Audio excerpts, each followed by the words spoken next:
right?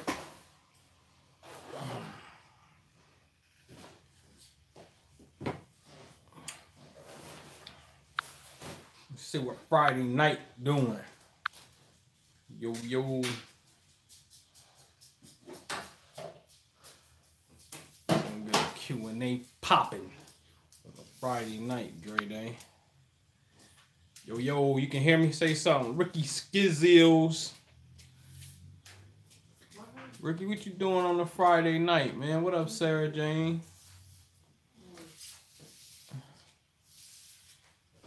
Carl Demps, what up? Candace, what's happening? King 87 notification, God, man, appreciate it, man. Definitely appreciate the notification, man. Subscribe, get notified, share with a friend. Yeah, had a pretty good conversation earlier, man. Again, I like to come over here and kind of just test the crowd and see when's the best time to really get it in. But I really try to come on if I'm gonna do a live. 2 p.m. Eastern seems to be a pretty good window. And well, and what up, L? Yeah. Oh, I got a picture to send you too, Ricky. I'm gonna send it to you today. Tonight. Next time I go downstairs to the office, I'm gonna send it to you.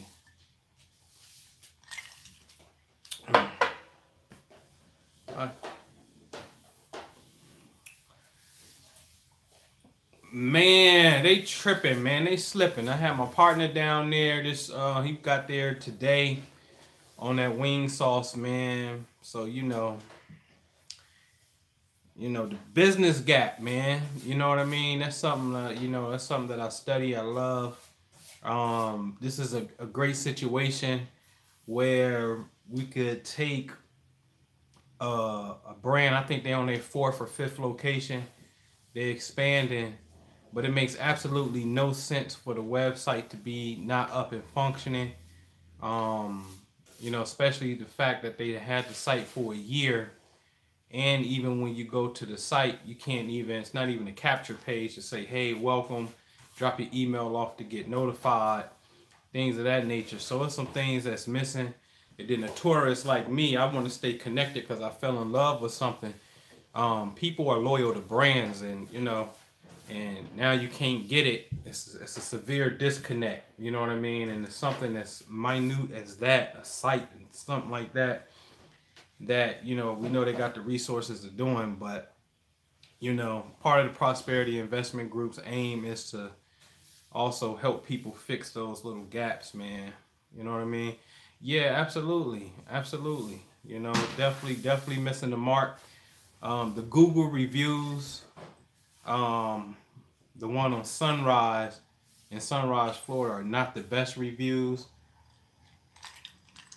So they kind of slipping in their customer service from what the, reviews say. I got somebody down there too that's like, man, I went to the one, I think they went to the one on 27th, and it's like, man, it took so long, I'll never go there again. So I'm hearing the personal reviews from people I know, and then I'm reading the reviews and whatnot too. You know what I mean? You know what I mean? So, we see what's up. Taurus Gang. Oh, snap. Taurus Gang. Candace. You got some money, Candace? What your money looking like, Taurus Gang? What your paper looking like? What your paper looking? How much liquid cash you got available, Candace? Because if you got a lot of it, then I need you to share how you do it. And then if you got some that can go in on a real estate deal, perhaps we can do that too. You know what I mean? What your paper looking like, Candace? All right, so let Sag Fire be great. Man, Sag is great. I have no beef with Sagittarius. My fire friends. You know what I mean? The apprenticeships, yeah. Yeah. Yep. So what y'all want to talk about, man? What y'all know about? I don't know anything. Love compatibility. What? Got a question on the chart? Seems to be majority of the live conversations. Got a question on the chart? Shoot it. You got the data. You can plug in. Shoot it to me. Let me know. I'll help you out best way we can. Married to a Scorpio. What's your sign?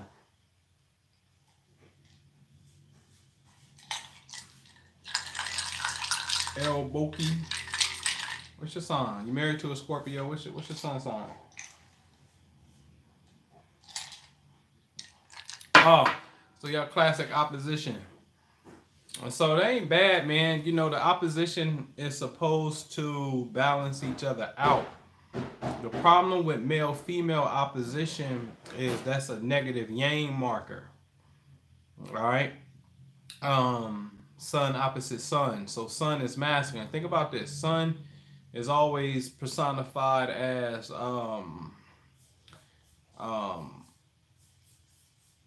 Apollo, the sun god Ra. You know what I'm saying? I'm looking at this light like super bright. Apollo, sun god Ra. So it's a masculine force. And so everybody, man and woman, have cosmic masculine forces and feminine forces inside of them. Okay? And so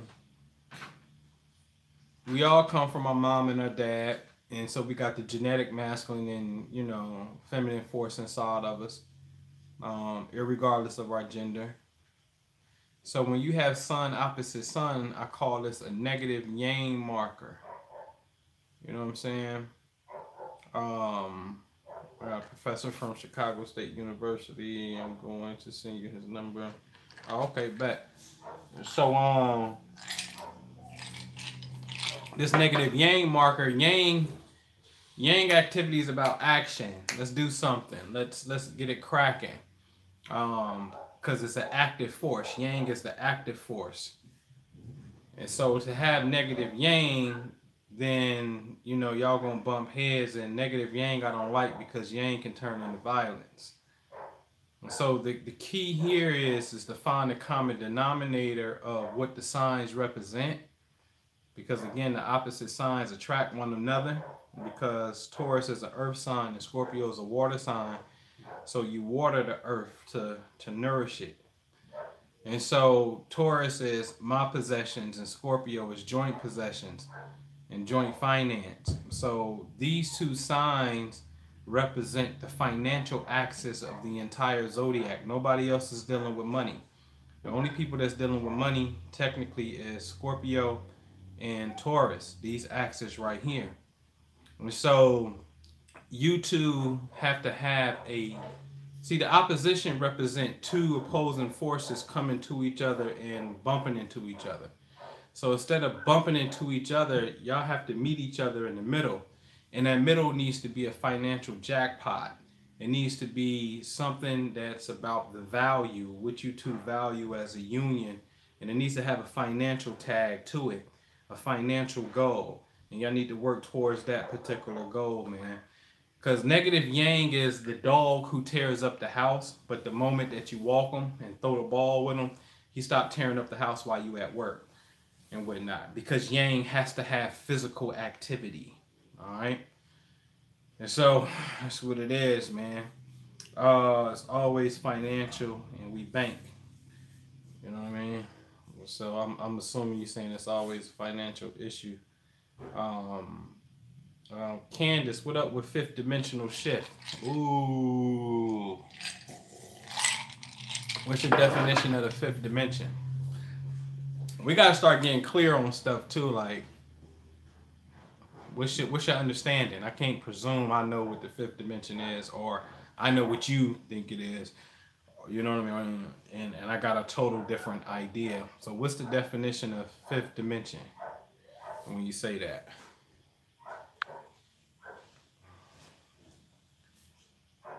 I'm very curious to that. That's a good question. My moon in Aries. Yeah. Aries moon is passionate, but it could die out fast. Irrational decisions, possibly as well. Scorpio Jim. Oh, Dre, can I get some of that Huh? It's only a little bit left. I started the port. Yeah. Can you bring it for me? Gracias. I don't want none of that right now. What do you think about Mars in Aquarius and my moon and my boyfriend moon in Aquarius? Also, my moon is in Gemini. His Venus is in Gemini. Ooh, we're both water signs. Me Scorpio, him Cancer. I think that's some excellent compatibility. Sound like there's a lot of conjunctions or a lot of elemental compatibility. I have Mars in Aquarius, and I got Moon in Aquarius. So I think that the Mars and Moon in Aquarius is just definitely going to give way to unconventional thinking.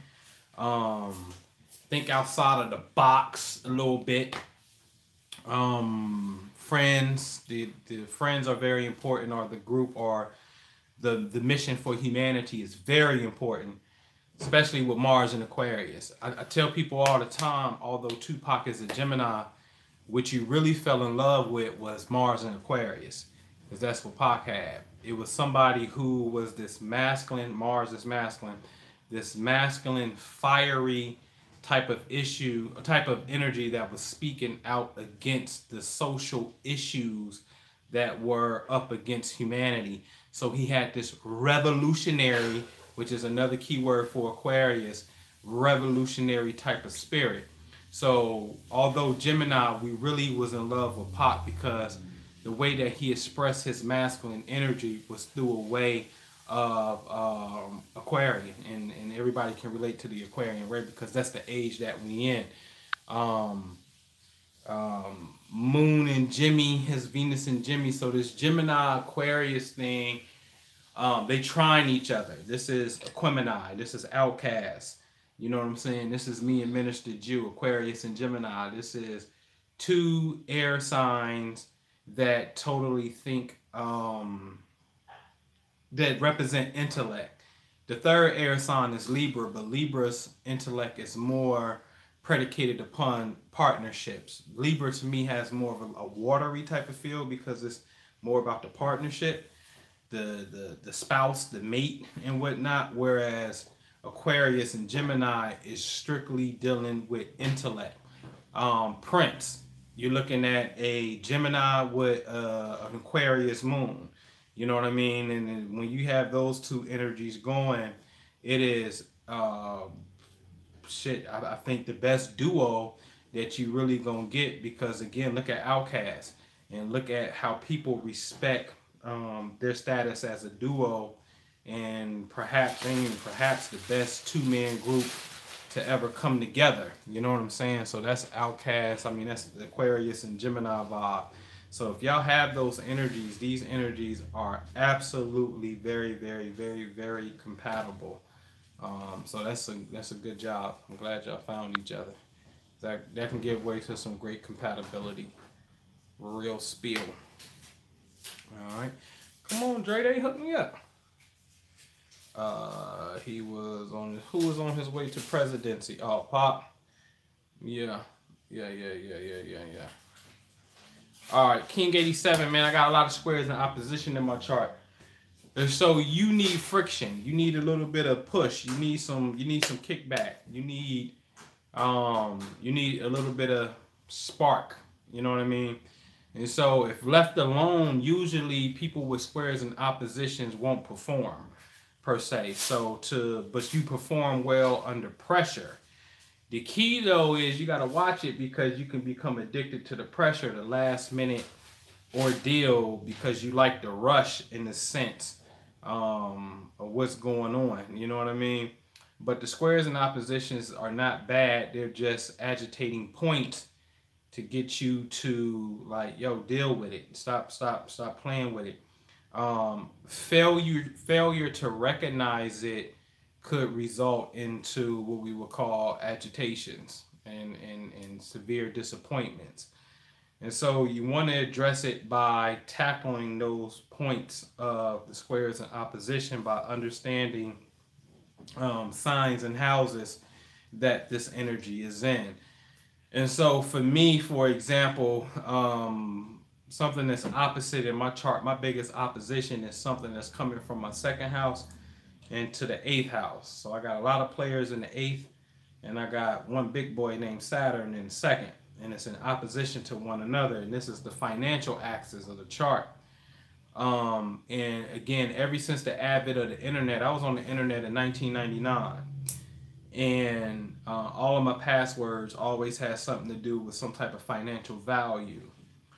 And there became a point in my life in my spiritual awakening in '06, 06 all the way up to, I would say honestly, 2016. I suppressed for 14 years. I suppressed my financial intelligence, my financial desires, and whatnot. I took several pills, whether it been conspiracy pills, whether it been conspiracy pills, whether it been spiritual pills. My perception of you, when you die, you can't take it with you. I just took, I just gave up, to be honest with you. You know what I mean? And then I became agitated. And that oppositional mark represents a conflict of what I would be agitated about. And Saturn is the aspect of your consciousness where it shows you where you are to become responsible, repetitive, and very successful at. Because it likes to hold on to things and accumulate things because it's the energy of crystallization.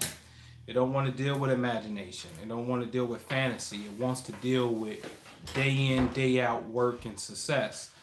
And so, I would find myself where in the fall time, school time comes, I get in the zone where I teach and I do my thing.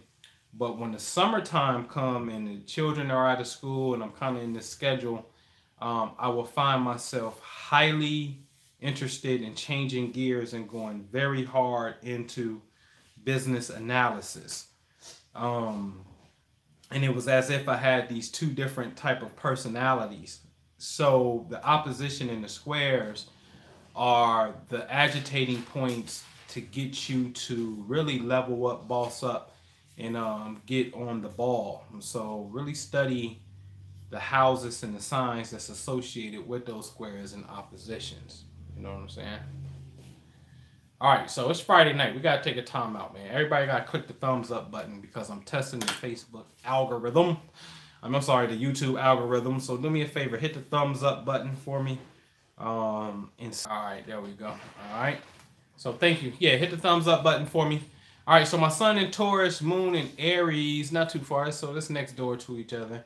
I want 2019 to be financial independence.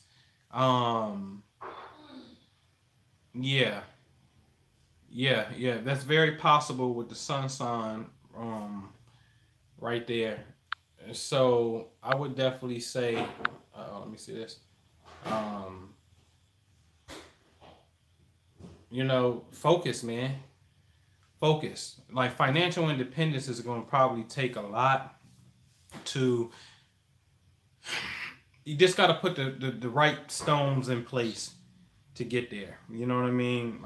Financial independence, to be free and to have cash flow coming in, but you're free to go on about your day and it don't require you to get up and go make it. I think that's financial independence. So what are the things that you have to do to make that happen? You know what I mean? So you got to stay focused, man. You got to get on the goal, and you have to be in the correct vehicle. I can't stress that enough. Where a lot of us say we want wealth, but we haven't necessarily done the math or analyzed the vehicle that we're in to obtain the wealth. You know what I mean? So are you going to become a millionaire this year by being a forklift driver? I doubt it.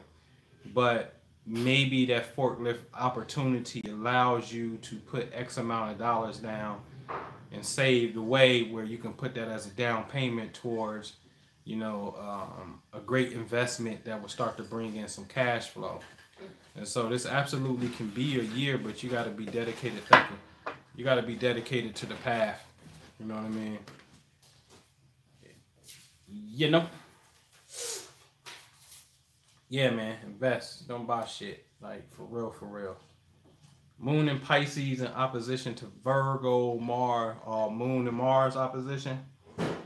Hey, honey, hey, you mixed this.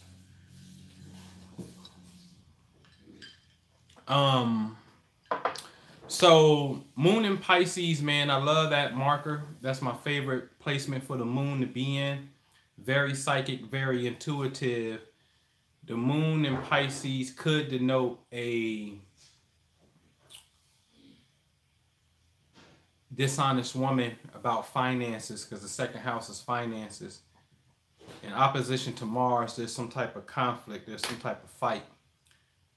Eighth house is who you having sex with. So Mars is kind of like in your chart, your male and female energies are slightly imbalanced because the masculine aspect of your sexual passion, Mars, is in opposition to your female aspect of yourself.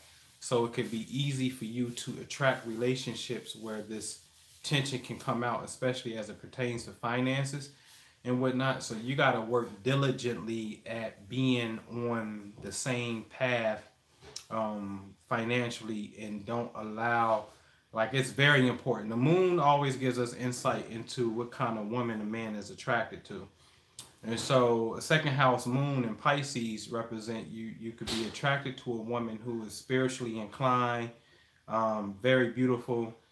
You could be delusional as hell when it comes to women, meaning like you look at their potential, but you're not really judging them for what they are right now. And there's nothing wrong with that, but just don't trick yourself into believing that they're living or they are the potential when they're not. And the high side of it is, a woman that's absolutely on a financial gain, got some type of spiritual understanding, and then both of y'all have a goal that you're working towards, a big goal. If we set big goals, there's no time for small bickering and stuff like that, because the goal is so massive that we're forever busy trying to, obtain that. You know what I mean? But, you got a male-female imbalance within self, but you just want to make sure you draw a partner that has some strong financial IQ, and then y'all on the up and up. That's a tough marker to a degree, man, because Pisces represent deception and stealing, and then the moon is a woman, and the second house is money. So then somebody can steal your money. You see what I'm saying? And so you gotta be like super clear, no questions, no doubt. Everything has to be on the up and up, and you can 100% say you invested in this person and you know this person, and y'all solid, man. Y'all solid. I got Jew calling me. Hold on. Yeah. She ate.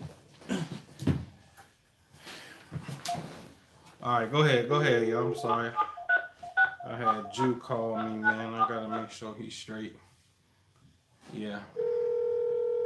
Jupiter storm. My house, they are sequential order starting. Right, that's good. That's dope when they're in sequential order.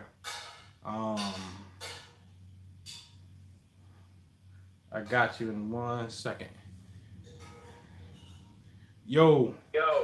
You good? Yeah, I'm good, man. Oh, okay. He straight, dude, straight? Yeah, he came and got his stuff. All right, cool, man. I'm on this live. I'll hit you back. Okay, all right. So, right. So your house is in sequential order. So what Jupiter storm is saying is my rising sign is very close to Aries. It could be late Pisces, and the houses and the signs are matching one another.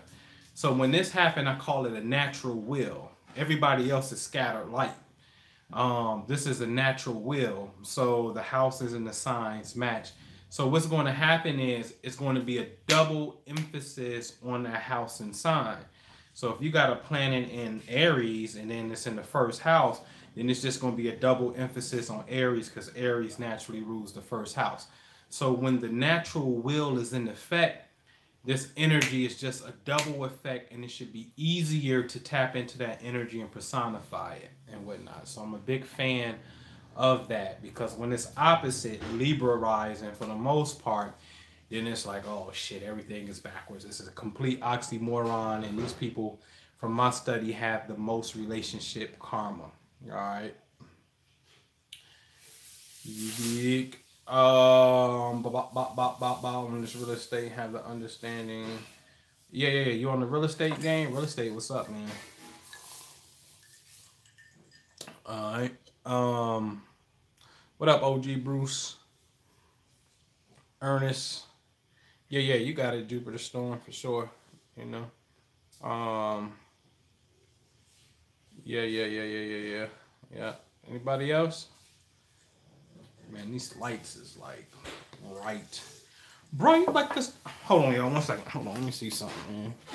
I don't want to get dark, but geez, man, I may have to do that, man. My eyes is a little, make me have to squint my eyes. But go ahead.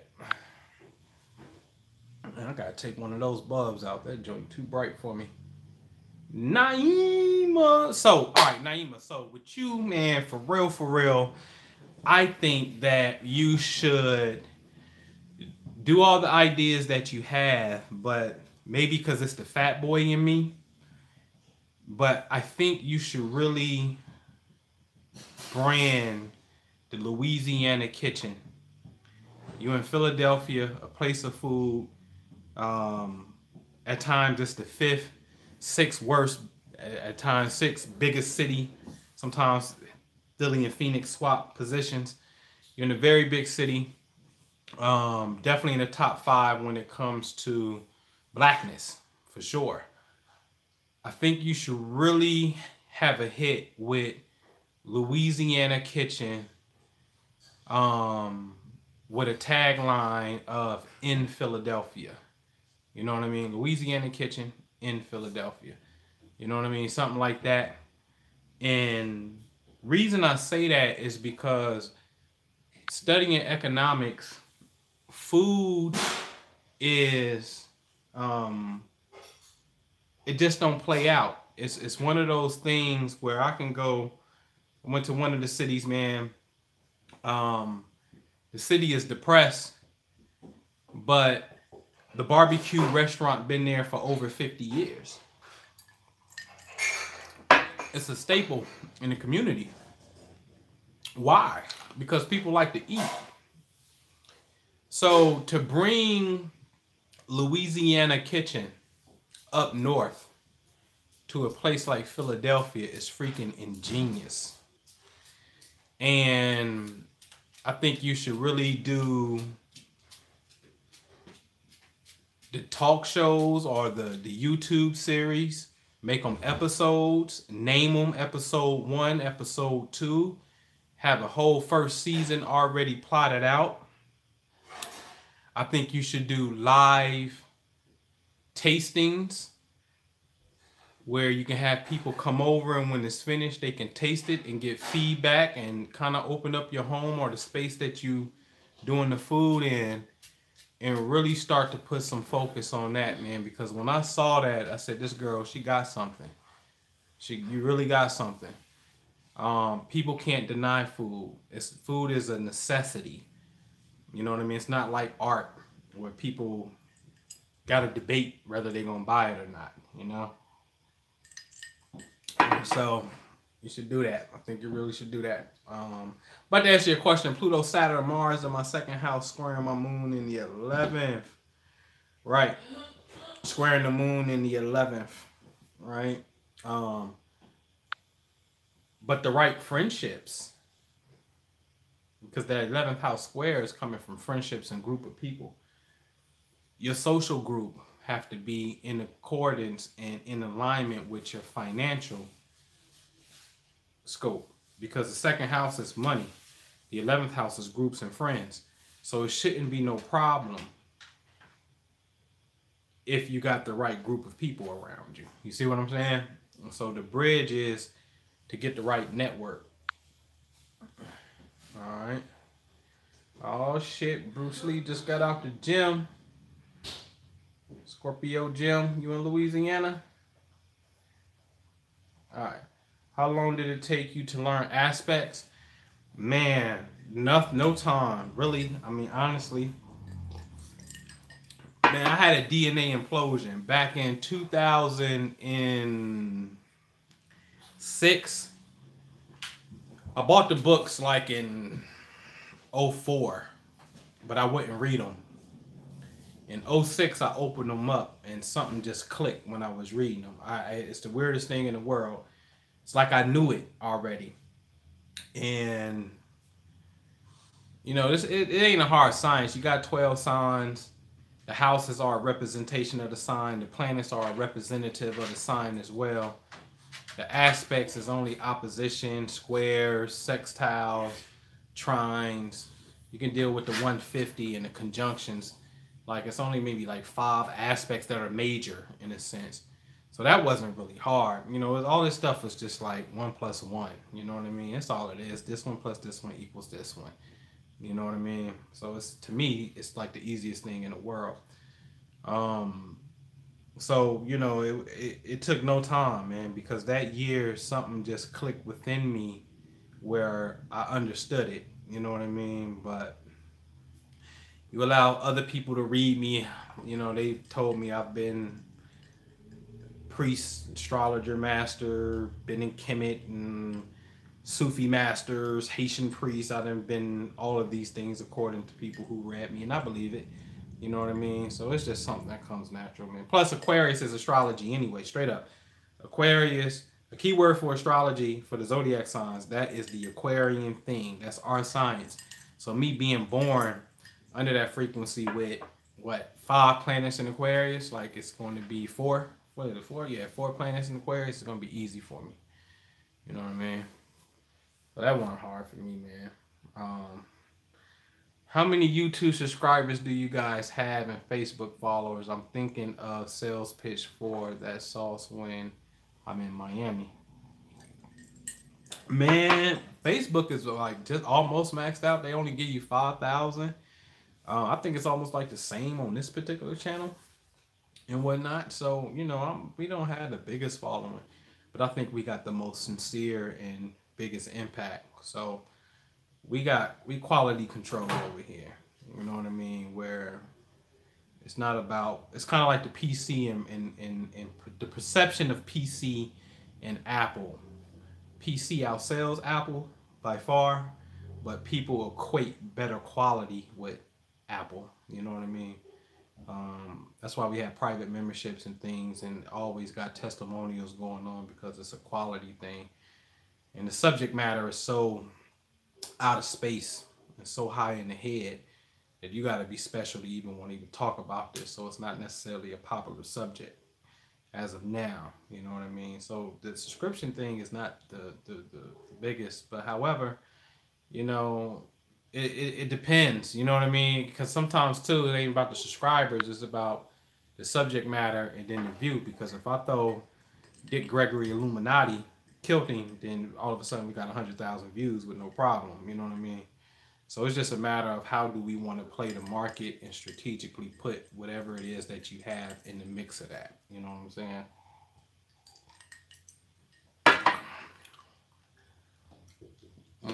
saying? Speak on Aries. All right, so Aries name,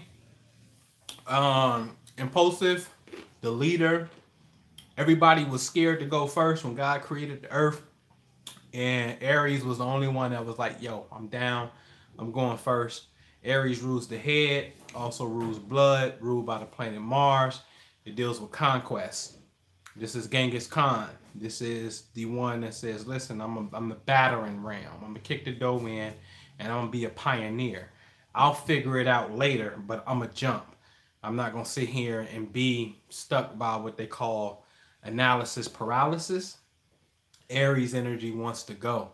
So I was born with Venus in Aries, and I love Aries energy because it's all about being impulsive and making a move. And to me, it's not about, Gemini is intellect. So Aries is not intellect. Aries is impulse. I feel it, I'm in.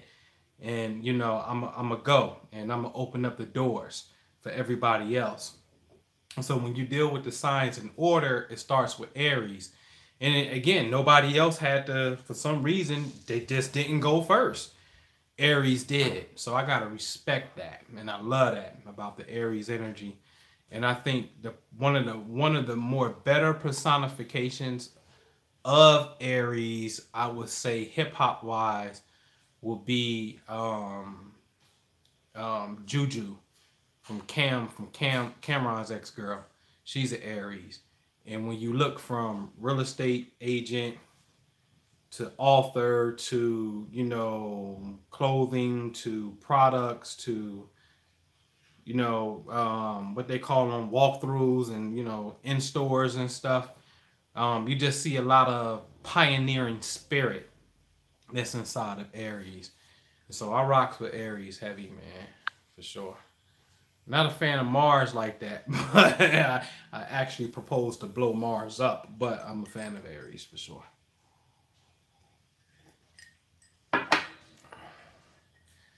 All right. Yeah, fire in the chart. Fire is gonna give you spark and ambition.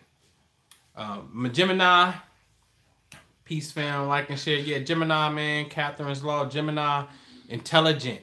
2 minds, 2 brains, the twins. This is the sign of intellect. You know what I mean? Sharpness. Some of you got something to say, got to write something. Gemini gets the rap. Sometimes say they even some of the best MCs, whether it be Kendrick Lamar, whether it be Tupac, whether it be Biggie. I think Cube may even be in the Gemini game. There's a lot of intelligence when you deal with people who are born at that time. That's a very sensitive spot in the cosmos, too. Very sensitive. Very, very, very, very sensitive. Crazy. You know what I mean? Write articles for magazine. Always trying some damn new adventure. Yeah, Moon and Aries is going to make you impulsive, and whatever you feel, you definitely gonna jump in. You know what I'm saying? The thing with the Aries thing is the rap is like, oh, it's short-lived. Aries don't have the staying power because it just wants to kick the door in. But my thing is Aries is about once you know what the conquest is and you done conquered it, then it's time to move on to bigger game. You know what I mean? So Aries doesn't necessarily by itself have the staying power, but it has to kick the dough down's power. You know what I'm saying? All right. So what was Sag rising? Man, law, politics,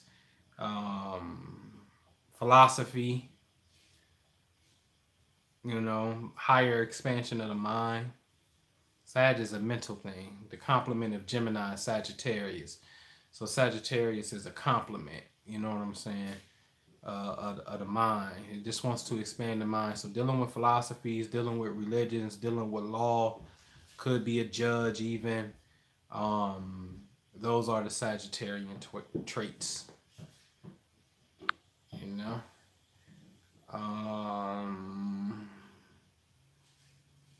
Oh, yeah. Messenger for no good reason. You tell it all. You can't help it. Gemini gonna talk. Man, if you don't talk, you create disease in your body. If you don't talk, Gemini got to tell it.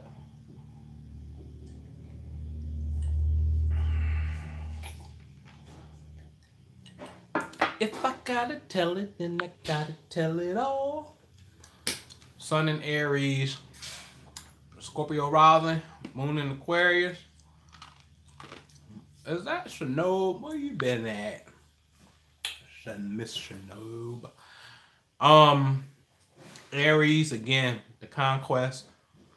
Scorpio rising is the loyal, investigative, penetrating truth. Scorpio is the dopest at investigations and just finding the hidden cause of something. I always say, like, Scorpio's the coroner. You know what I mean? Like, that's like, you gotta really analyze that job. Somebody's dead. They're gonna cut you open and figure out the cause of death. That is like freaking a whole nother level of intelligence. That's Scorpio.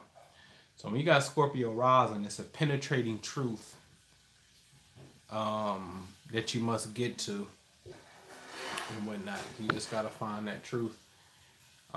Moon in Aquarius, again, it's gonna give way to that thinking outside of the box. Could be female friends are important too.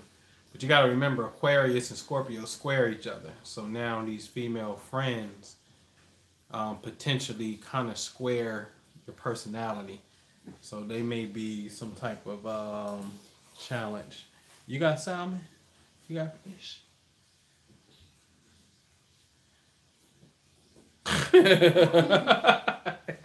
You a nut, man. Yeah.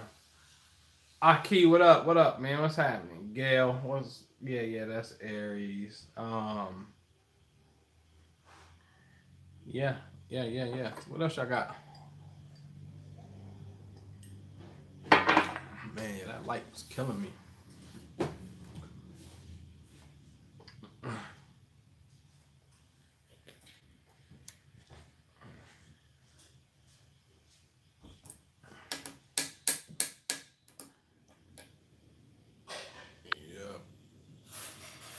What other specs y'all got, man? Y'all can drop it. I'm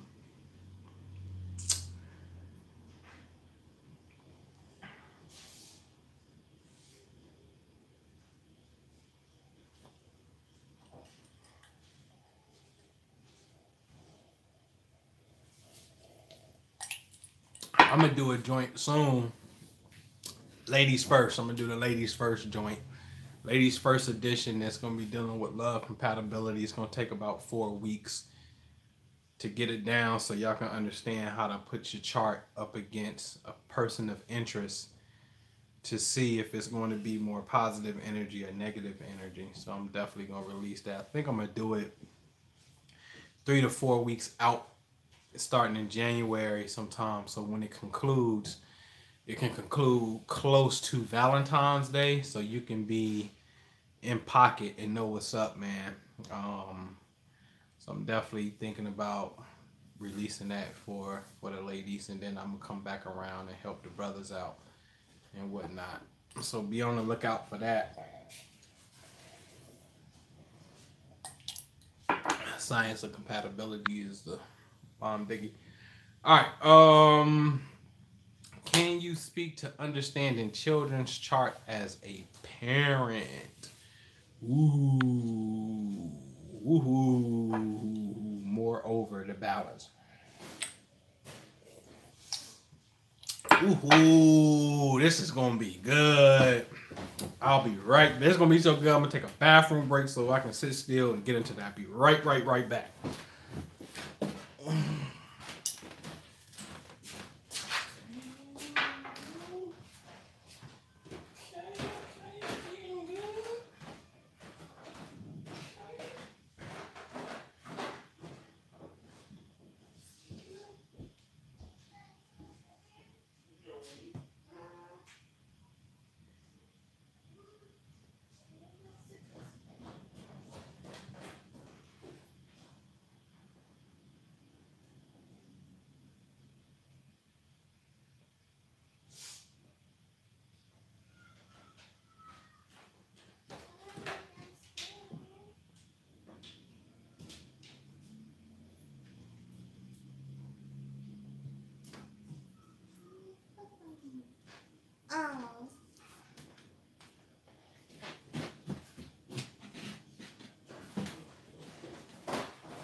want to.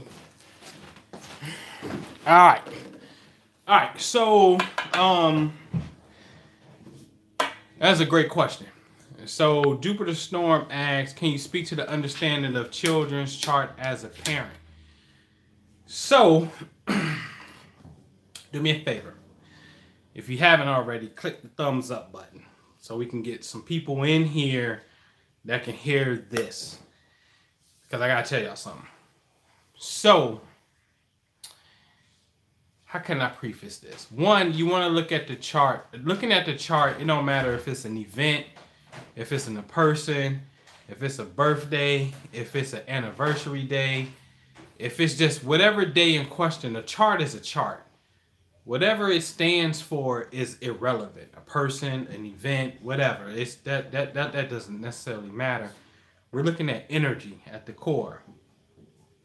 Now, a few years ago, I released something called Kitty Karma because I received a phone call about a situation where a friend of mine's daughters were exposed to the stepson's,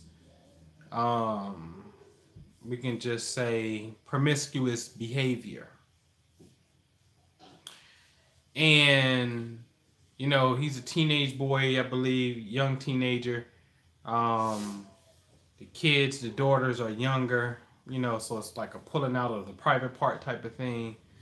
And immediately, in my head, cosmically speaking, hear me closely, I know that the planet Mars in the sky is at what we will call a harsh aspect to the little girl. I know this. It has to be. So let's just say, for example, little girl was born with, let's just say, Mars in the 8th house.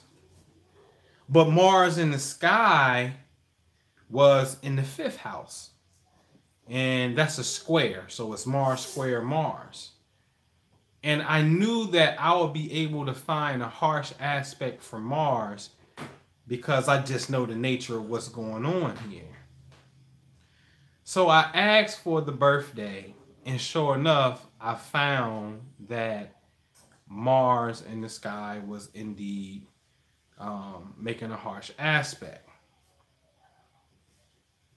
So then, upon looking at the chart too, you can also tell what a person is prone to. So if someone is born, let's say a girl is born with energy in the 8th house, and Mars is in the 8th house, but on astro.com, you see red lines going to the 8th house energy, where Mars is. The red lines mean friction. The blue lines mean a little bit more ease and good. So if there's friction going to the 8th house, a person is born with this energy because that's the birth chart. So if the 8th house is sex and Mars is abuse, and then a person is born with a marker of sexual abuse, cosmically speaking, right? Because that's what's happening. Mars represents passion and fights. The 8th house is the house of sex.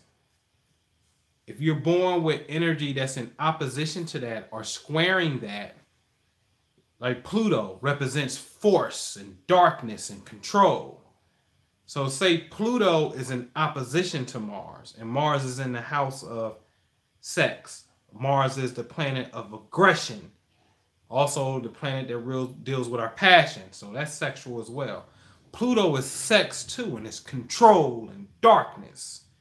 And it's in opposition to Mars. This is a fight. This is a conflict that the person, irregardless to gender, irregardless to age, the energy itself, the person was born at that time.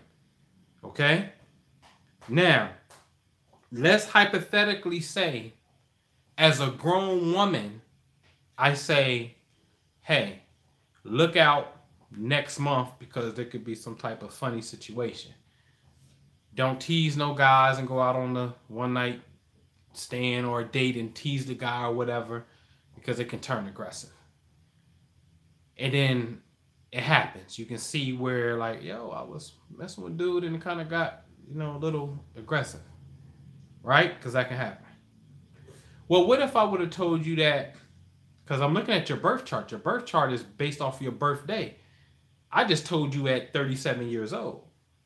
But what if I would have told your mother when you were born what was happening? Because I'm looking at the same chart, right? So it dawned on me that the truth of the matter is, if we're born with a certain energy, the question I have to pose as a scientist is, am I radiating a signal, a cellular signal, like a cell phone? Because if I tell you that tomorrow could be an accident, and then tomorrow you get into an accident, the question you have to ponder as a scientist is, well, shit, how did the energy siphon through 8 billion people on Earth and find you?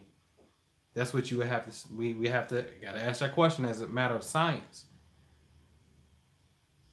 And so the hardcore truth would be, there's something on you or in you, cell signal, that is radiating a certain frequency. This is why, again, the truth of the matter is, the only way you're going to really grow is at some point in time, you're going to have to come into a very thorough understanding of past lives. You're going to have to. You got to. You somewhere in your evolution of your soul, ain't got to be this lifetime, but you're going to have to come into a thorough understanding and acceptance of it. You're going to have to. Because on the physical, this life, sometimes this stuff don't make sense. And it feels like it's irrational and harsh to say that you were born with certain karma for some reason. We can't accept it in the Western Hemisphere. But the Easterns know what's up. Okay? So to answer that question, Jupiter Storm, how do we interpret it? You interpret it like any other chart. We have to understand that the chart is a mirror of our own cellular energy that we are emitting. If I say, like, I remember one year we went on a trip, and it was like a carnival type of thing, and the host, trying to get people to step up and shoot the basketball, he was very animated. Like, he was animated. Like, he was like into his job. And Jew was like, man, that nigga Leo. And dude heard it, and he was like, who said Leo? Because I'm a Leo. And it was like on point.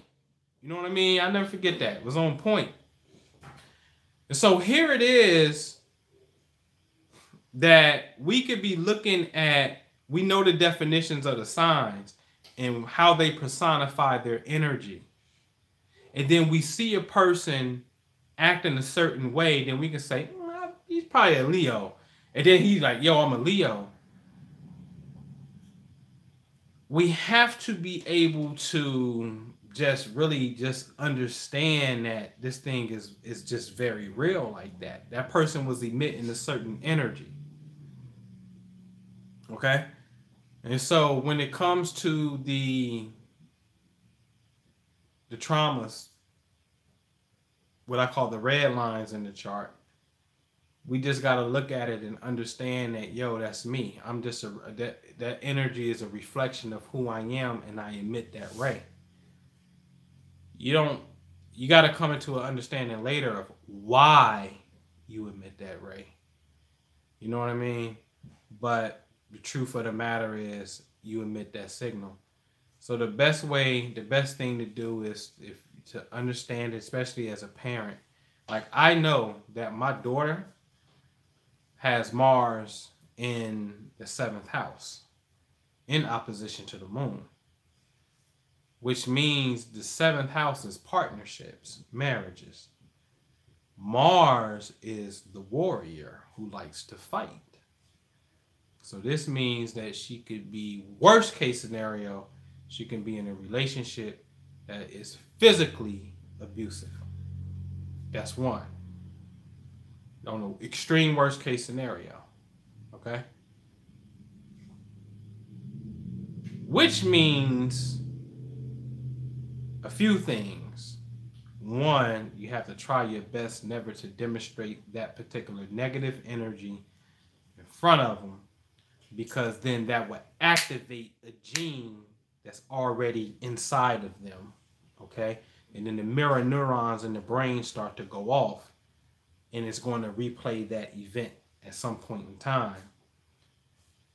Two, you want to work on the opposite polarity of showing love and things of that nature. So that negative energy don't manifest, of course. And then another thing could be that, okay, this could be, because Mars is athletic, so then this could be an attraction for the athletic type. But without a shadow of a doubt, I know that the person must show what I would call, because Mars is militant, must show military discipline. Mars is martial arts. I would prefer for her to be in a relationship with someone who has taken the disciplines of fighting, where the common disagreement and argument doesn't turn into the hood fight. You see what I'm saying? Whereas this person is disciplined in a craft with their fists, that a typical argument don't arouse them, because they are a professional when it comes to a knuckle game. So that's something that I have to monitor with my own behavior and the screening process of who she will date, because it's very likely that that negative trait can come out. So how you look at it is very important, very, very important when dealing with your children's chart, because you have to understand, I'm gonna be honest with you, I think you want to understand the red lines first, because those are points of concerns where it could be sexual abuse or physical abuse. And you want to understand those ASAP, super duper ASAP. And then there's something that I may release again this year. There's a portal that opens up every month, because see, all of this stuff is lodged in space. Mars and Aquarius. Well, shit. Every month there's an energy that's in front of Mars and that area of space that's volatile, where that's the window where you want to make sure that you are having positive vibes. That's the time where you want to make sure that, you know, you're having fun and it's love, because enough negative energy gets trapped in space, then it's only a matter of time till a negative event happens. And so I hope y'all really caught that, because this is very, very, very real. And again, if I'm telling you that, hey, on this day you can be in an accident, and then you get into the accident, and only thing I was looking at was what Mars was when you were born. If I was looking at that planet, oh, you was born with Mars over here in Gemini. Gemini represents short travels. Mars represents accidents. So you're going to be in an accident. So I'm looking at Mars in Gemini when you were born. It just so happened the reason why I told you can be in an accident is because when Mars in the sky got into Sagittarius, which is opposite Gemini, that oppositional mark served as a trigger. The only thing I really was paying attention to was Mars in Gemini. So therefore, Mars in Gemini represents your accident zone. So then I need to be consciously aware of when I need to work with that area of space, which translates to a day, what day that I need to be exuding positive energy. Because if a planetary body is in that region of space, unbeknownst to me, and I have a bad day, and then another planetary body at another given space at any point in time is in that region of space, and I have another bad day, and I keep having these freaking bad days unbeknownst to me, guess what?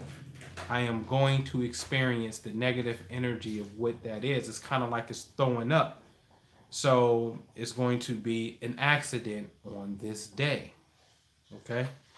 And so when you look at this from the children's perspective, you really got to approach it as a super duper science. And it's just that, man. You know what I mean? It's just that, man. So that was a good question. I really like that question. Because when I released it, it was called Kitty Karma, but a lot of people didn't bite on it.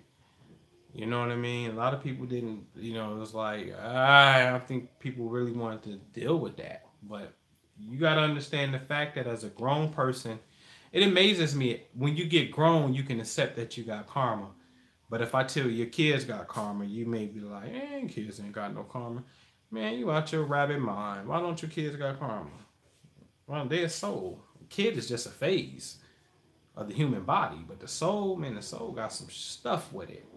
So you bugging, you know what I mean? All right. So I put my intentions out there on the new moon and waiting on my manifestation on the full moon. What should I be doing? Just staying focused, man. Staying focused. You gotta remember, if you do a new moon in Aries, then the full moon is going to be in Libra. If you're doing it back to back, right? You may want to wait 6 months from now when the full moon is in the same sign where the new moon was. I've seen that work better. So that needs to be a 6-month goal. And what you should be doing is, it's not about the spiritual thing so much as the meditation, y'all. I was just talking to Drew about this. When it comes to the physical thing, 1% of this is the imagination and the idea when it comes to physical, financial success, physical things. Once you got the idea, that's at the top of, that's the goal. That's way up in the ether, in a sense. You got to put some action and you got to put the rubber to the road and you got to be disciplined. So on Facebook, like I wrote, like, hey, they told Magic Johnson, no, CalPERS. CalPERS is California Public, what is it? Public Employment Retirement System. So the biggest pension funds for all government and, public officials, in California, these insurance people and, these pension funds, they got to find a way to pay people money. And so they got a fund director who's looking for somebody who can flip that money for them. The money just don't come from people paying insurance and paying bills. Like, no, somebody got to take their money and flip it and bring it back. So Magic Johnson approached them 4 times and they told him no, no, no, no. And on the 5th time, they said, yeah. And they didn't give him his full $150 million on the 5th time. They gave him $50 million, a third, and said, do good with the 50, then we give you the other 100. And he did good, and now he got a great relationship. So I'm saying that to say that that's action. What should you be doing? You should be working towards the goal relentlessly. Stay with the vision. But once you know what the vision is and you cast that out there and you're sure that that's what you're doing, then proper visualization, meaning let me constantly reinforce that by thinking about it and seeing that. But more than ever, your physical actions have to be like 10 times as hard of your spiritual practice because you're going for a physical object. And I think what has happened is a lot of us have become lethargic in the physical approach, and we're looking for the instant mental method in which can bypass the physical method and make the physical thing appear. And it can happen. There's some miraculous stories of things happening like that.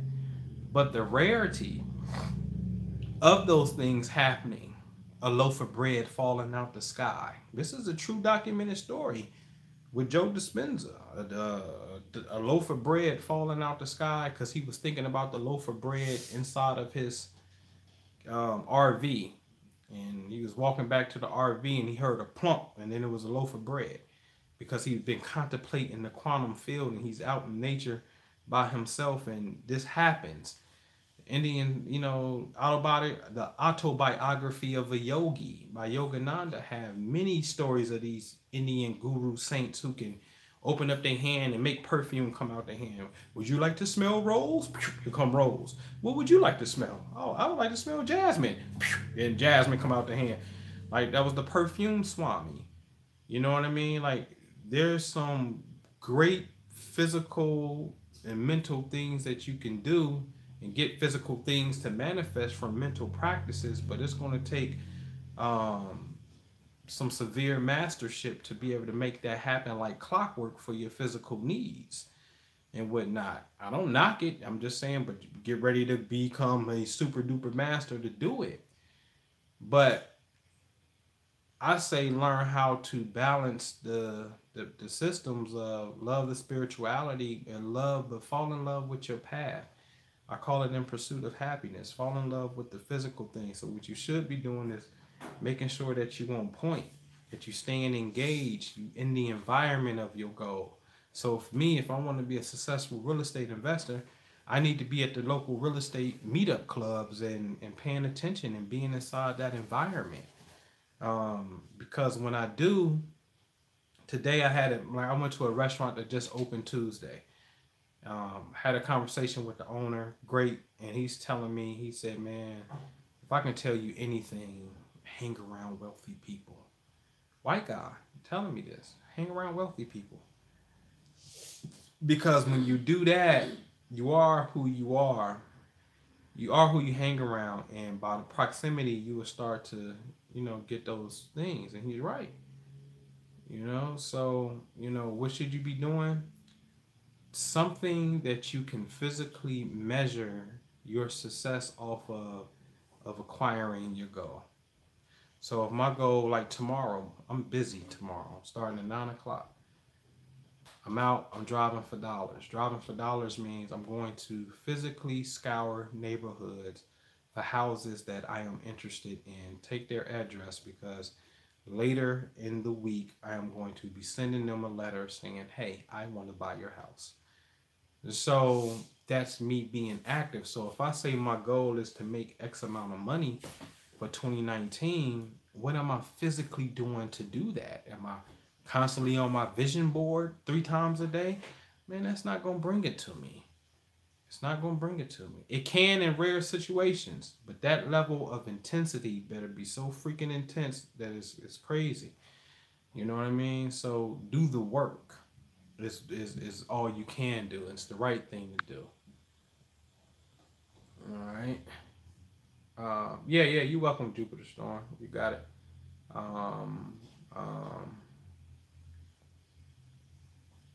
That's dope. Yep. Anybody else? So yeah, I just wanted to jump on real fast, man, and see what the nighttime energy do, well, evening energy and whatnot. I read mad books on it, like Saint Aces. I never heard of that or that person. Do you feel it when you work? Like, man, I feel it. I know I'm going to hit my goal. Oh yeah, when you want it. You know when you want it. You know when you want it for sure. Yep.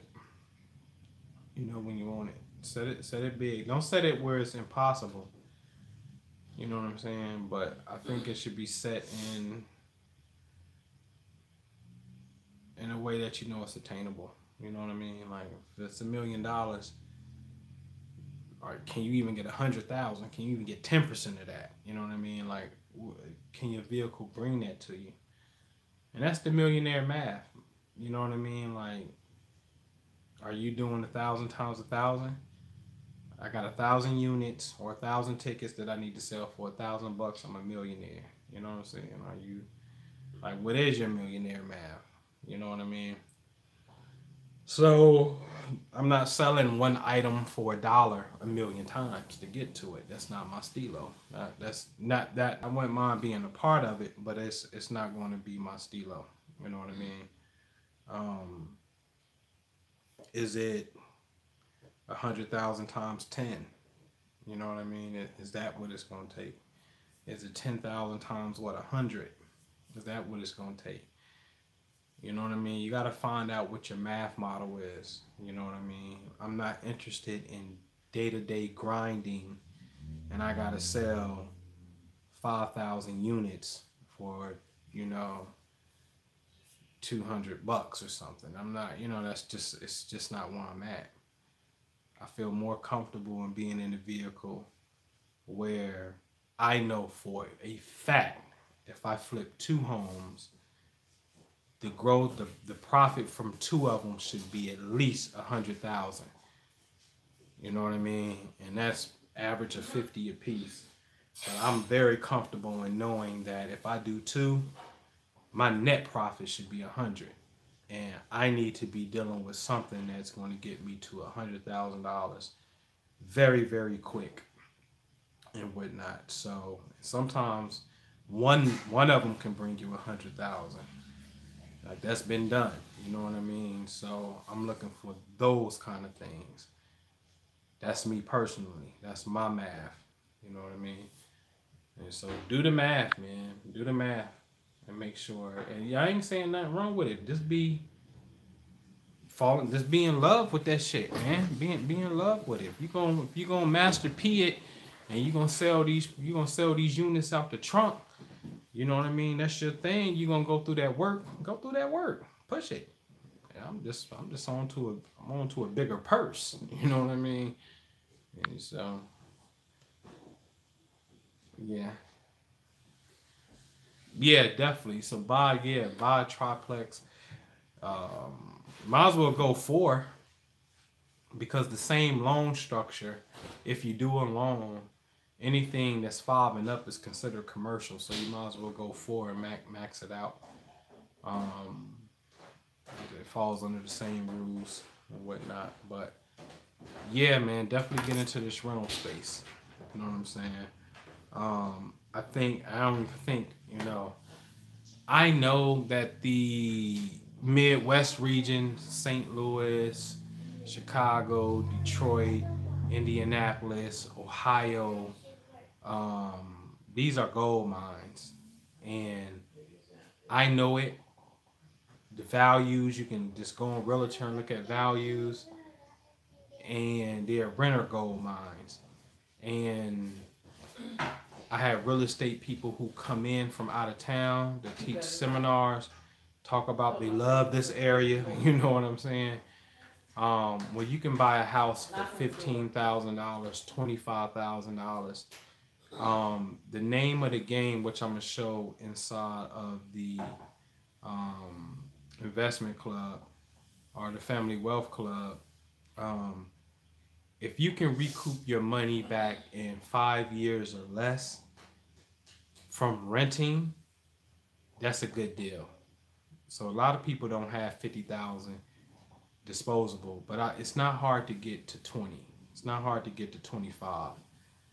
And so if you can imagine getting a home for even 30,000, and that's you paying all cash, and hypothetically speaking, even at 30,000 and you charging $300 a month for rent. 3 times 12 is $3,600 in a year. So you made over 3,000. You know, even if you made 3,000 a year, and you paid 30,000. That's just gonna take you 10 years to get your money back. So my point is, what happened if you're charging, you know, 700 in rent, and you can really get that 700 for rent. It's 8,400 for the year. You only put up, you know, you only cost you 30,000. You know what I mean? You take that 8,400 divided into 30,000. You may got your money back. 8 times 4 is 32. So you got your money back in three and a half years. You know, not even a whole 4 years. You got your money back. So I think that the real strategy should be, if you're starting small, if you can get up to 20K, start looking inside of the Rust Belt, Ohio, Indiana, Chicago. Look into the renters market of buying these houses, making them rent grade, because rent grade, you don't have to do high-end stuff, right? Making them rent ready and cash flow these things, and your money is back in 3 to 4 years. Keep it under a 5-year thing, and then for the rest of your entire life and your children's life, it is positive cash flow forever and whatnot. And now you getting mailbox money. You know what I mean? But I'm with you, bro. Them 3plexes, 4s, you got to start. And the name of the game is flipping apartments too. Like when you get to that level, then you may cash out of that and take the lump sum and then go leverage up into a 16 unit. And then you got the 16 unit for a couple years. You may sell that whole thing and then leverage up into a 32 unit. You know what I mean? So it's always about scaling and cash flowing in the process. So I showed this in the Millionaire Math class, something we absolutely doing inside of the Family Wealth Club, which is coming up. You know what I mean? Yeah, definitely come in, because January 1st is going to be that processing fee kicks in at $100. So that's on theprosperityinvestmentgroup.com. Would you say, Levon, the average cost of wholesale real estate training? Man, it's free online, Levon. The only problem is the information is scattered, and you have to find it and piece it together. All besides one. There is a video called the username on YouTube is the Dominique Effect. DOMINQUE. The Dominique Effect. And it may be like wholesale seminar or wholesale. Just type in wholesale the Dominique Effect. DOMINQUE. And it's about like a 2-hour and some change long video on wholesale. But he's walking you through the process from the Rudy to the Tootie on wholesaling. And it's all in one spot. And the unique thing is that under the video description, he has templates to his contracts where you can just click on the link from his Dropbox and you can download the templates and just change it out to your state's information if need be and whatnot. And it's, you know, phenomenal information on how to get started and what to do in sequential order. So it's really all right there on that particular video, the Dominique Effect. But again, it's like a 2-hour and some change video and whatnot. And then you gotta watch it all in one. I don't suggest trying to do it that way, because a lot of people like me got ADD. But you may dedicate 30 minutes to it, you know, each Saturday. Take your notes and, you know, throughout the week, reflect on the notes to really digest and ingest that material, the information, and then go to the next 30 minutes and get it down and whatnot. But I would start right there when it comes to YouTube, because everything again is walking you from the beginning all the way to the end process and whatnot. And again, all of the contracts that he uses is right there in the video description and whatnot. So it's pretty dope. All right. And that's gonna be free for you. Yeah.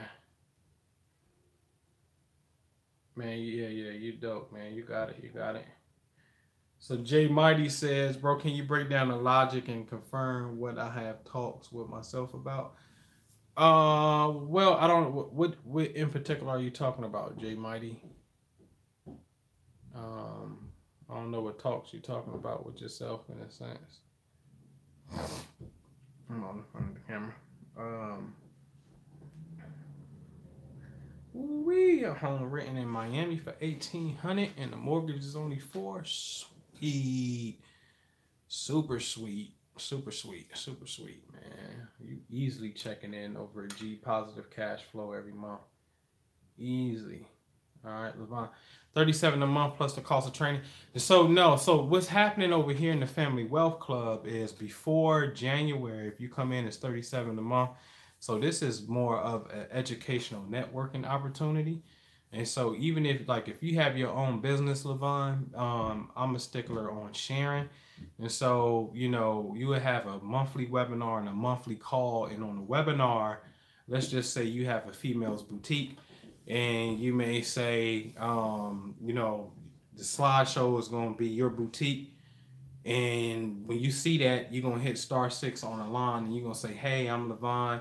Any ladies in my city or online, I need you to go to herlittlesecret.com and buy, come in, support the boutique. And this is what I have. And this is this month's special for y'all only. Use coupon code such and such, such and such. You can tell I watch Black Ink because I'm talking about Her Little Secret Boutique, right? And so the goal is it's a networking opportunity. But not only that, the goal is to also bring in respective professionals, certified people in their craft. So I bring an attorney in that knows about, setting up trust accounts, that understands tax estates and things of that nature. Real estate attorneys who understand what we call the I'm getting a little tired, but what is that? What we call the I'm having a brain freeze, man. But just bringing respective people in to talk about their respective craft and whatnot. Credit people who know how to do credit repair, how to boost the scores and whatnot. And then also we're dealing with definitely like our first webinar, which is next week on the 19th.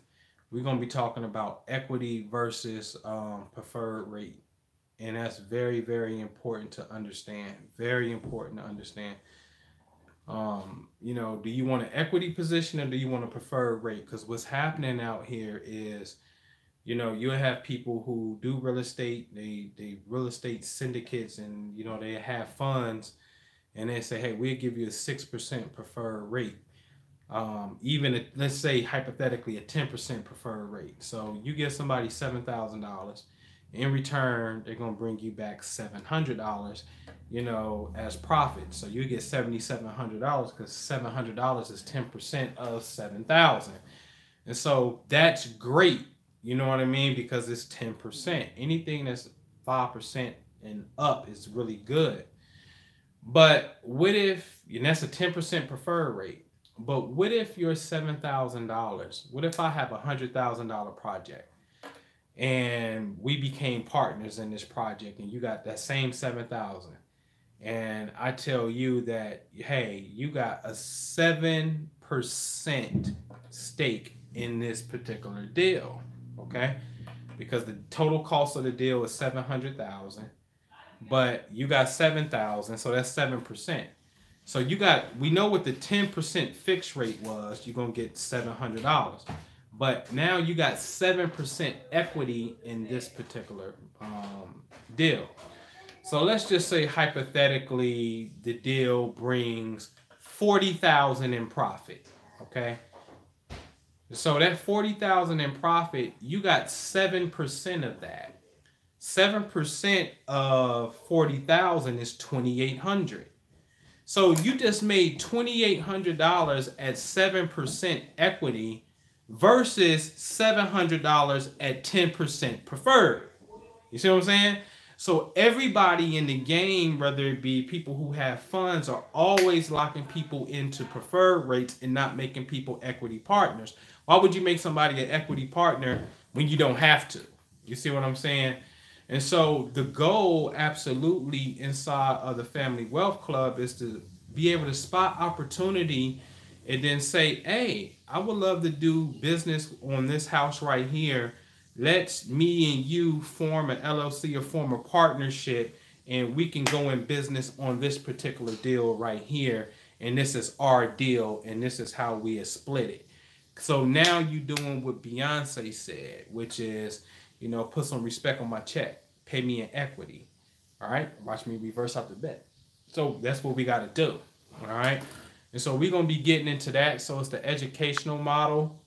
I also be sharing real estate platform that I use to show you cash buyers. A lot of the wholesale thing is easy to get into because it really don't cost a lot of money. The only thing you got to do is find the property. So tomorrow I'm driving for dollars, and I'll see some properties that may be occupied that I think I still want to shoot the owner a letter like, hey, the house they rebuilding around here and this house needs paint and the gutter is down. I can tell somebody live in it, but they don't have the extra money to keep up with it. So maybe they want to take an offer. So let me take their list down, and now I can find who owns the property. That's easy because the only thing you got to do is go to your county auditor with the property. They'll tell you who the owner is. And then I'll send them this letter to say basically, hey, I want to buy the home. And I keep harassing them with that letter until they hopefully give me a call. And they call me, and then I want to go make an evaluation on the property. So how do you make the evaluation? You will learn that when you study the wholesale stuff. But usually, whatever the end price is, if the house is worth $100,000, you want to times 70%, which now is 70,000 minus how much it's going to cost to fix it, and whatever your assignment fee is. So the house is worth 100,000 times 70% is 70,000 now, and my fee is going to be, I want to make 10,000 off of it, and it's going to cost another 10 to fix it, so that's 20,000. So 70 minus 20 is 50.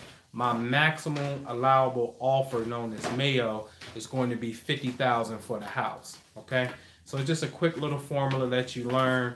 50,000 is my offer, and they may say, okay, yeah, I'll do 50 and whatnot, and then it's worth 100, and you gonna hurry up and you gonna got the house in contract, and you tell them you're gonna come with the money in 30 days or whatever you specify in the contract, and then you hurry up and you find you a buyer for the property, somebody that's gonna flip it and make the big money off of it. And that's not hard to do because in every city you see signs, we buy houses for cash. You can start taking their phone numbers. If you're interested in real estate, it is mandatory that you find your local real estate investment club to attend, because that's a whole nother network of cash buyers right there. You can go to Craigslist and find people who say I buy houses for cash and whatnot. That's right there. You can put it for sale sign out on Craigslist or out in where you're at, and people going to call you and whatnot. So finding the buyer is not hard, and I got a software that will tap into any zip code, any city in the United States, and show all cash transactions. And the only thing I gotta do is click on those transactions to see who bought the house for cash. And if I see that cash transaction is a LLC, that tells me that they're a company and they're flipping homes, and I can take their phone numbers and build my buyers list that way. So finding the buyer that's not the hard part. Only thing you got to do is learn how to find the deal, and then shoot the marketing material out for the deal and whatnot. And your marketing material is your postcard or your letter. You may want to get you some business cards, so when you're meeting people, you can leave them something and whatnot. And that's really it. And you may have some money for what we call skip tracing if you want to pay a software company basically to run a person's name and address that you're looking at, and they can try to generate a phone number and email address for you if you want to try to contact them that way. So very small startup money in just marketing material that you need on the wholesale side. So stuff like that we sharing inside of there. And of course, most importantly to me is deal flow. Like I got a deal that literally came on my desk 2 days ago. person in a foreclosed situation, about to lose their house over taxes. They owe 10,000. They got like 6,000. They only need 4 and some change. Let's just say he don't want to lose the house, and he really don't. But let's help this family and let them keep the house. And I'll give you a $4,000 loan. Let's just say call it 5,000. I give you a $5,000 loan. In return, you give me $10,000 back. You got 1 year to do it, and you're gonna pay me in monthly payments $833. That means 416 of that is in my pocket as profit. The other 416 is going to be my principal coming back to me. So I'm profiting $400 every single month by loaning this person the money. And how you structure that deal, go to the title company, draw up the contract, have the title company make a search, make sure there's no liens or anything against the property. The title is clean. He don't owe no mortgage. So now I get first position lien holder on that.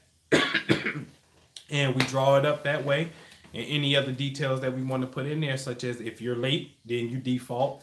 If you don't pay your own taxes, you default. And then I acquire the property. The property is worth $70,000. I can sell it for $30,000. I only pay $5,000 to give you the loan. So it's just different ways that you can learn how to negotiate the deal and whatnot. So being able to share all of these resources in one spot as it comes to business opportunity is the goal, and what we're doing inside of that for only $37 a month. And you get to share your business. That's the best. That's the best part to me. You know what I mean? You get to share what you're doing. You know what I mean? And so that's what it is. You know? Yeah, absolutely. You know?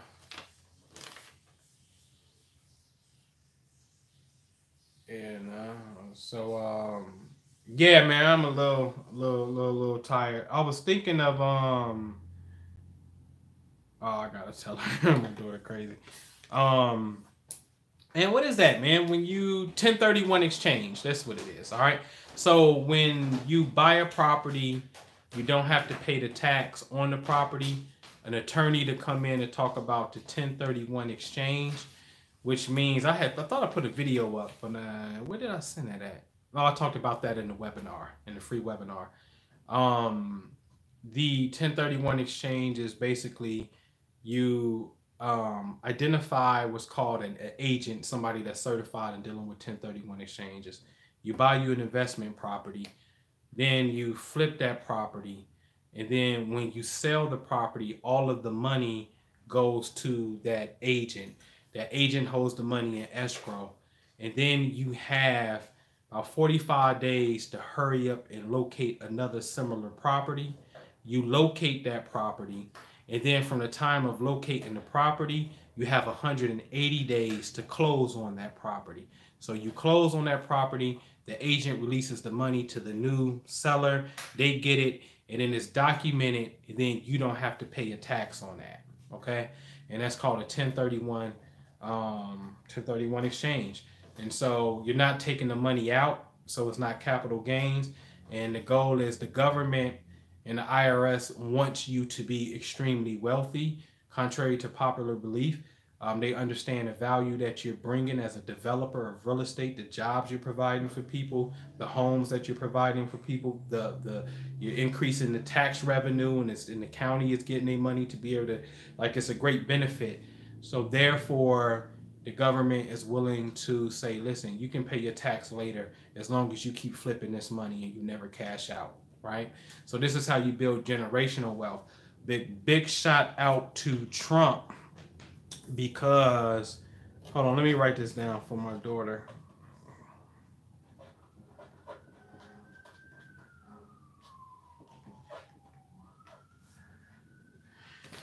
Here, I see you. Try this. So, Trump just signed an executive order that dealt with investing in what's called opportunity zones. So I want y'all to Google opportunity zones, and you're going to see that everywhere in the United States, in the inner cities, all besides suburbs and rich folks, is going to be an opportunity zone. And Trump says that, hey, if you invest in real estate and you don't pull your money out, and you keep it in there for 5 years, we're only going to charge you a federal tax for 10%. Now you got to understand something. That certain tax structures, some people are paying like 37%, almost 40, anywhere from 15 to 40% in taxes. If you flip that property and keep flipping and don't touch it until 7 years, we're only gonna charge you 5%.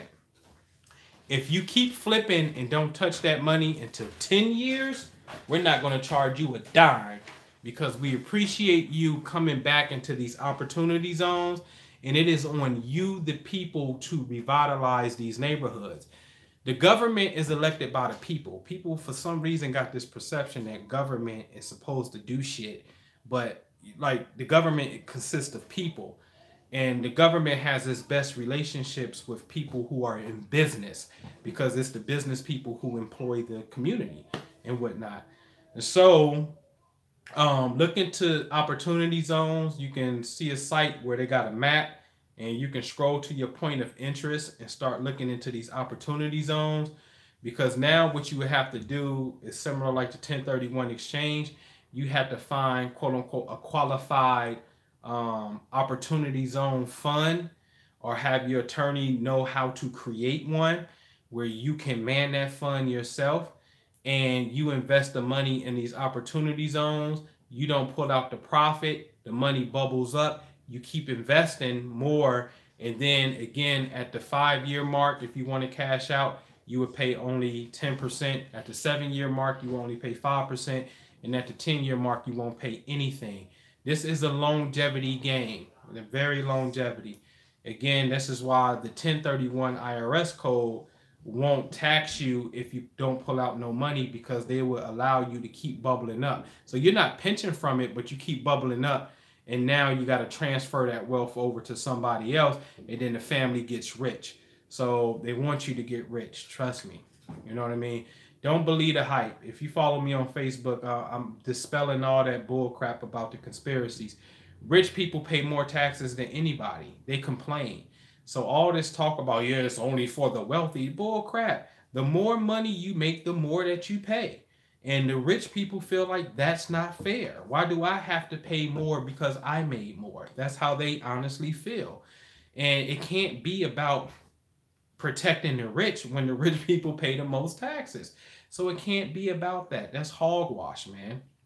And and all the various little stories about, Rockefeller running the world, man. Like, I was pissed off yesterday a little bit because I heard that bull crap, and I know I was taught that, and I accepted that Rockefeller run the world. Man, Rockefeller was dodging subpoenas. When Teddy Roosevelt became the president, Teddy Roosevelt had no, y'all niggas gonna answer to me. I don't care that y'all doing big business. I'm the head honcho around here. Teddy Roosevelt was the one that was taking pictures with rifles in his hand to come off like he was this big boy. So he didn't like big businesses because he wanted to be the boss. It was typical clash of the ego and whatnot. So he ran antitrust suits against J.P. Morgan on his railroads and Rockefeller. All right. And they broke up Rockefeller Standard Oil and had to break it up, which later became Exxon, Mobil, and Chevron and all of them and whatnot. And so Rockefeller was dodging subpoenas because they thought Rockefeller lived out in Cali. They sent subpoenas to his Cali crib. So once he knew that the feds was coming for him like that, he started bouncing around to different locations so he would never technically receive the subpoena. So how is it that he run the world, but yet he running from government and the government breaks up the company? These niggas is lying. We was bamboozled because majority of humanity don't understand the discipline, the subject of finances, and we start hating on people who do have it, and then we concoct these stories that they run in the damn world, but when we look into it, they ain't ran nothing. They was running away from the government. What, Teddy Roosevelt didn't get the memo that this nigga run the world? What happened? Because something happened. And even if he was running the world and Teddy Roosevelt went against that, was something still happened where it said these niggas ain't untouchable. So stop lying and get off your ass and create something. So now that I'm in this realm of economics and seeing it, like, oh man, shit. See, the reason that this hypes me up is because I never forget in 2001 when the towers went down, I asked a question to an older guy who was, you know, spitting game. I'm like, man, you think that was on purpose? Man, yeah, that was on purpose. They do that, XYZ and stuff like that. You know what I mean?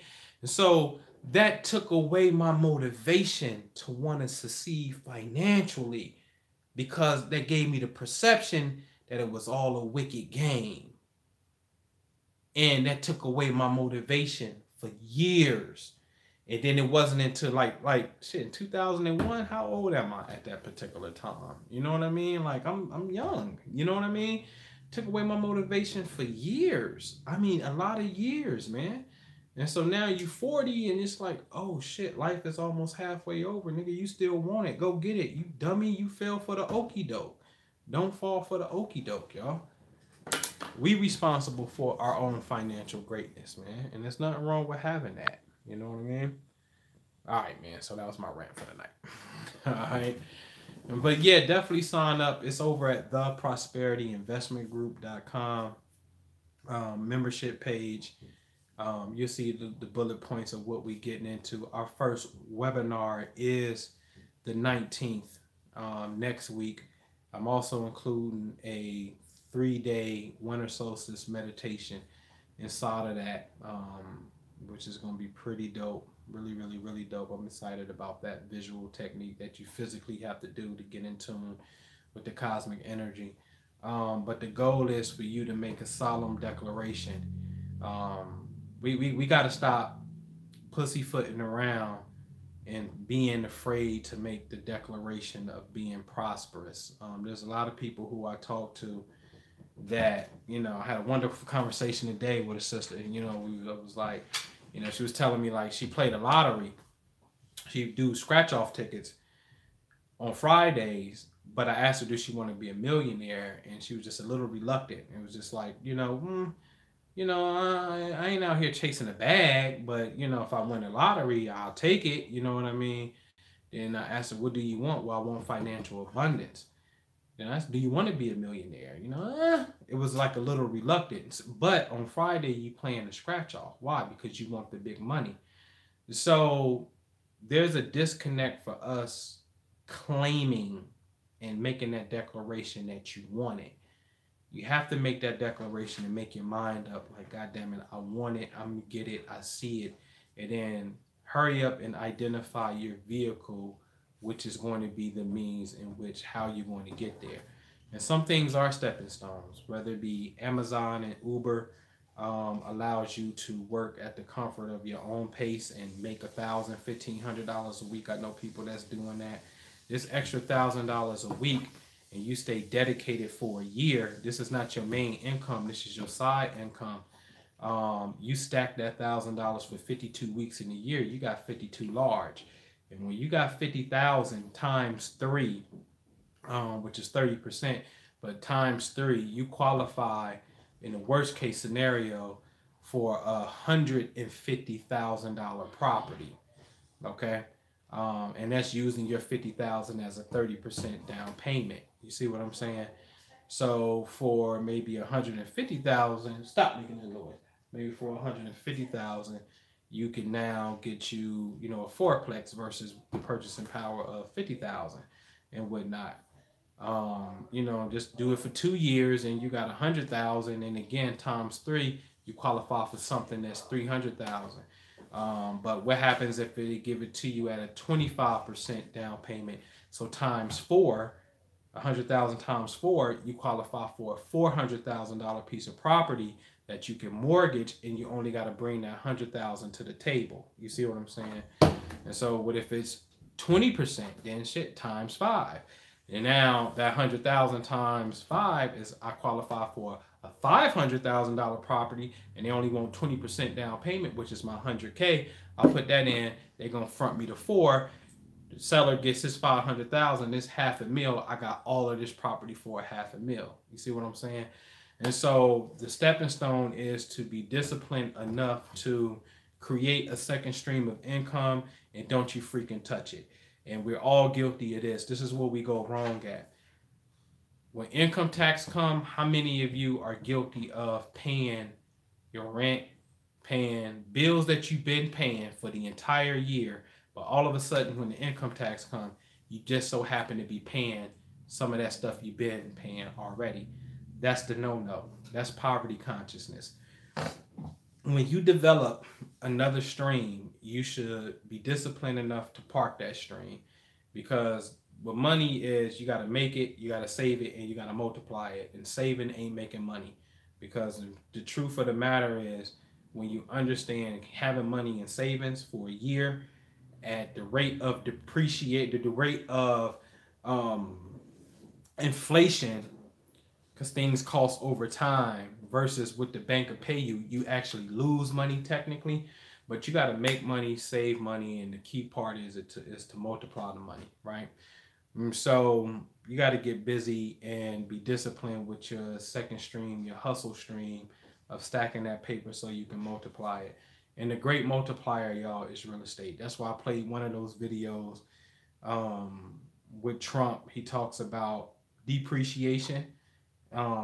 Depreciation is Trump used an example in The Art of the Deal where he has a $400 million property, and the government at that time allows you to have a 4% depreciation value. So 4% of 400 million is 16 million. So Trump gets to write off 16 million. That 16 million is the upkeep of the property. And say his company only brings in 16 million, but he writes that 16 million in depreciation off. On the balance sheet, it shows that he made zero, but he really still got 16 million. You see what I'm saying? And so this game is about learning how to keep your money. My young mentor pulled up on me yesterday, pulled up in the all black range. I'm like, oh shit, what's up? And because he got the all black Jag, now he got the all black range. And then he's like, man, I really just got it for taxes. And I'm like, explain it, shoot it to me. And it was like, bro, you know, I get it. And the laws has changed, but in the first year you can write the whole value off. And then I think next year, every year after, you can get up to like $2,500 that you can write off as an expense for the business and whatnot. So, you know, let's just say whatever his note is or whatever, you know what I mean, he gets to write a portion of that off as an expense. And so therefore he's, you know, instead of being taxed the money and giving away the money, you have to start buying things to have more expenses where, you know, it's like, fuck it, I'm not just giving you my money. I got this in return for my money. You see what I'm saying? And I use that as a little shelter to a degree.